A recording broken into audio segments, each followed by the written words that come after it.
Song of Solomon or Songs of Songs is the romance novel of the Bible.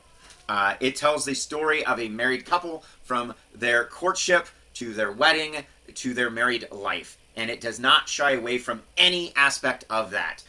There is sex, there is intrigue, there is conflict and arguing, there is standing up to a king.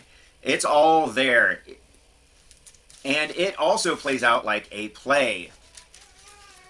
Each of the chapters, there's a reoccurring motif of changing perspective. We start out with the Shulamite woman and her beloved, and it goes back and forth on this perspective throughout the entire book.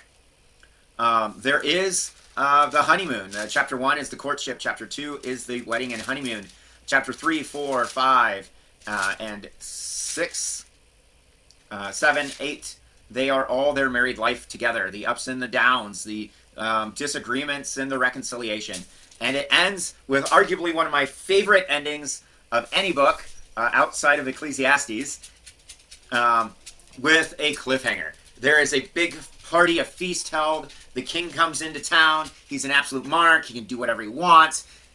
And he goes up to the Shulamite and he says, "Man, girl, you are fine. You're coming home with me tonight. Yeah." And she goes, "I'm married." And he goes, "Yeah, don't care. You're join the group.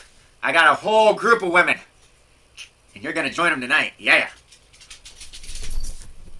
So not really portrayed as a morally upright guy, but her husband, the beloved, he steps in and goes, "King, you can have all of the damsels, any woman in the entire land, but she's my wife, and you can't have her."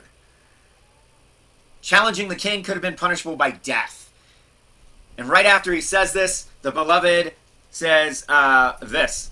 The Shulamite woman says this, and this is the closing line. This is the closing line. The Shulamite woman ends the book with this line: "Make haste, my beloved, and be like a gazelle or a young stag on the mountains of spices."